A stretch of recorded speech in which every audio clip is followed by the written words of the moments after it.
नमस्कार दोस्तों। आज हम आपके लिए लेकर आए हैं पाकिस्तानी मीडिया का एक और वीडियो।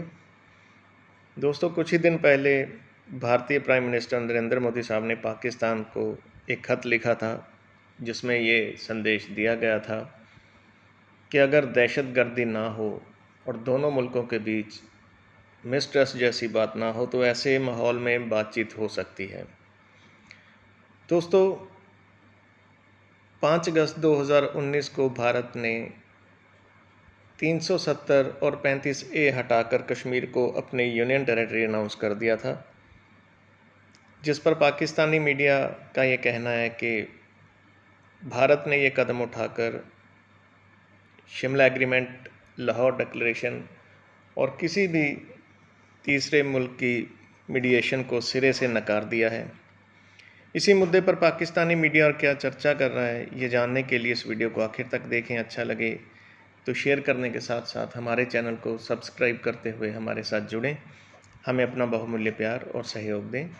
दोस्तों, हम कल फिर हाजिर होंगे एक और वीडियो के साथ। तब तक खुश रहें, खुश रखें। जय हिंद, जय भारत। तो आइए दोस्तों, चलते हैं आज के इस वीडियो की तरफ। भारत के वज़ीर-ए-आज़म नरेंद्र मोदी का खत आया और उसमें जो लैंग्वेज इस्तेमाल की गई, खासतौर पे ये कि एक ऐसी एनवायरनमेंट हो जो कि डिवॉइड ऑफ टेरर हो, जहां पे मिसट्रस्ट ना हो। क्या इसको पॉजिटिव लेना चाहिए कि चलें भारत के साथ मुज़ाकरात का आगाज तो हुआ, या इस पे हमारे कान खड़े हो जाने चाहिए? इस पे हमें बगलें बजाने की या उसकी जरूरत नहीं है कि शायद बहुत बड़ा कोई ब्रेक थ्रू हो गया है। और जो उसका कंटेंट है, जिस तरीके से आपने कहा कि उन्होंने इस मौके पर भी पाकिस्तान की तरफ से दहशतगर्दी न किए जाने की जमानत मांगते हुए कहा कि हमें आगे बढ़ना चाहिए, तो उनकी जो सुई है वो वहीं पे अटकी हुई है और वो पाकिस्तान को उसी नजर से देख रहे हैं और वो अपने मौकफ से बिल्कुल पीछे नहीं हट रहे। और यही नरेंद्र मोदी का मौकफ रहा है, जो जिस तरीके से वो डील करते हैं। हिंदुस्तान ने उस हल तलब मामले को सिरे से इशू तस्लीम करने से ही इनकार कर दिया है। अब शिमला एग्रीमेंट हो, लाहौर डिक्लेरेशन हो, किसी किस्म की बायलैटरलिज्म हो या ट्राइलैटरलिज्म हो या किसी की बीच में मीडिएशन की बात हो, उन तमाम विंडोज को हिंदुस्तान ने क्लोज कर दिया है, ये कहकर कि कश्मीर पाकिस्तान हिंदुस्तान का इंटीग्रल पार्ट है और उसको 2 यूनियन टेरिटरीज में डिवाइड करके जम कर दिया है अपने मुल्क के अंदर। तो अब हमारा उनके साथ बात करने को रह क्या गया? क्या हम उनके सियाचिन की बात करेंगे और सिर्फ सरकरी की बात करेंगे, या उनके लिए हम तिजारत के रास्ते खोलेंगे? तो जो एक प्रिंसिपल इशू है, जिसकी वजह से कई हमारे ममालिक के दरमियान जंगें भी हुई हैं, उसके ऊपर बात करना मेरे ख्याल में उसके बगैर किसी किस्म के ताल्लुकात की इब्तिदा करना हमाकत होगी। इसके पीछे यकीनन कोई ट्रैक टू काम कर रहा है, यकीनन बड़ी कुव्वतों का अमल दखल है और हमारे दोनों अरब दोस्त ममालिक मेरी जाती राय में किसी शह पर कदम आगे बढ़ा रहे हैं और पाकिस्तान को मशवरा दे रहे हैं कि आप इन ताल्लुकात को नॉर्मलाइज करें। इन दोनों ममालिक ने आज तक कश्मीरियों के ऊपर होने वाले जुल्म के लिए आवाज नहीं उठाई, लेकिन अब हिंदुस्तान की मुआवनत की बात कर रहे हैं। तो इसको हमें देखना ये चाहिए कि क्या वो तकरीबन 30 लाख पाकिस्तानी जो वहां पर रोजगार की तलाश में इन दोनों ममालिक में मौजूद हैं, क्या उसको एज अ लीवर यूज किया जा रहा है, क्या उसको as a pressure tool use किया जा रहा है? विदाउट सेइंग दैट मच, मेरे ख्याल में इनके पीछे जो कुव्वतें हैं और इन दो को जो आगे लाया गया है, ये एक कोर्सिव डिप्लोमेसी है। आज अगर भारत ये थोड़ा माइल नजर आता है और वो रीच आउट कर रहा है, तो उसमें बड़ी बुनियादी वजह यही है जो बात की रिजाज ने भी, वो ये है कि एक तरफ क्वाड का हिस्सा बन जाने के बाद, जैसे वो अभी एंटी चाइना एक अलायंस बनी है जिसमें कि वो हिस्सा बन चुके हैं अभी। पहले वो अलायंस के साथ दाएं बाएं कर रहे थे और आपको याद होगा कि बावजूद इसके कि डोकलम का इशू हुआ तो चाइना के साथ इन्होंने बड़ी जल्दी मोदी ने विजिट करके अंडरस्टैंडिंग ठीक कर ली। लेकिन लगता यह है कि अब वो चाइना के सामने खड़े हो गए, इसलिए कि वो अलायंस का हिस्सा बन चुके हैं और अब वो समझते हैं कि मजीद अप्रोचमेंट नहीं हो सकती चाइना के साथ, ये अब इसी तरह ही रहेगा। अब इन हालात में उनके अपने जितने भी उनके इंटेलिजेंशिया है, उनके थिंक टैंक्स हैं या उनके डिफेंस एनालिस्ट हैं, वो बार बार कह रहे हैं कि देखें तो पाकिस्तान के साथ आप हाथ में ना लें।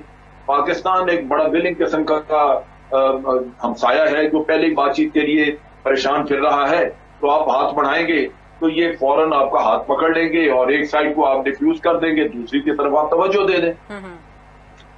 दूसरा ये है कि पाकिस्तान को भी वो नाक रगड़वाने के लिए वो पीछे नहीं हटना चाहते भारत वाले, और उन्होंने ये भी देखा कि अफगानिस्तान में उनका रोल नहीं था, लेकिन अमेरिका भी उनको दोबारा जबरदस्ती को सहारा है और उनको नेगोशिएशंस में भी शामिल करने की कोशिश कर रहा है, जहां पाकिस्तान बड़ी मुखालफत कर रहा है। कि क्या हम आगे बढ़ सकते हैं? मीडिएटर्स जो भी किरदार अदा कर रहे हों, दोस्त ममालिक हों, अमेरिका का किरदार हो, लेकिन आगे तो बहरहाल पाकिस्तान और भारत दोनों को अपनी अपनी तरफ पर बढ़ना है ना। तो क्या पाकिस्तान आगे बढ़ सकता है जब तक 5 अगस्त 2019 के पहले वाले स्टेटस पे मकबूजा कश्मीर के हवाले से भारत नहीं जाता? मेरे ख्याल में ये एक बड़ा सुसाइडल स्टेप होगा अगर पाकिस्तान इस तरफ बढ़ता है।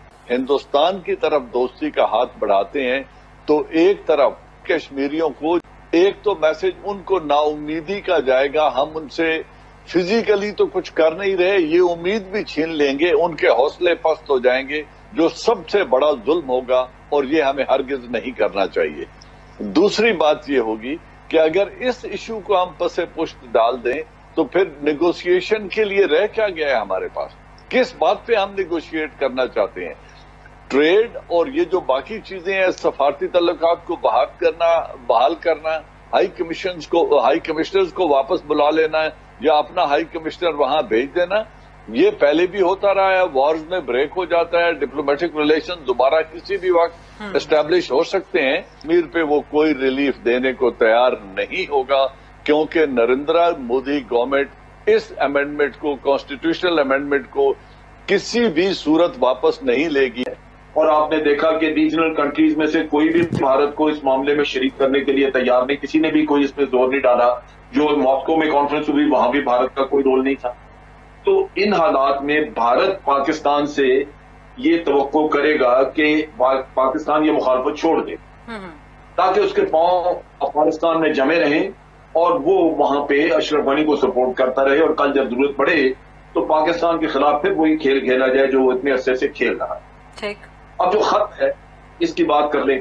खत में जो दो चीजें हमने पॉइंट आउट की कि एक तो टेररिज्म का कि ये हालात जो पहले टेरर फ्री हो, हॉस्टिलिटी कम हो, उससे बड़ा दुख हुआ मुझे ये कि हमने इतना अरसा, कल बोशन का सारा किस्सा हमने खोल के रखा, इंटरनेशनल कोर्ट में गए, वहां भी उनको वो रिलीफ ना मिल सका जो वो मांग रहे थे। फिर आप देखिए कि हमने इतना जबरदस्त डोजियर दिया, दुनिया पूरी ने देखा, और उस डोजियर में इतने जबरदस्त शवाहिद थे कि कोई शक कर नहीं सकता। तो भारत फिर भी उसको खातर में नहीं ला रहा, यानी उस जो खुद उसने कर दिया यहाँ पे तबाही, वो तो है ही नहीं, उसका तो जिक्र कहीं नहीं। आप 1000 सबूत दे दें, लेकिन अपनी वो कहानी फिर कर रहा है।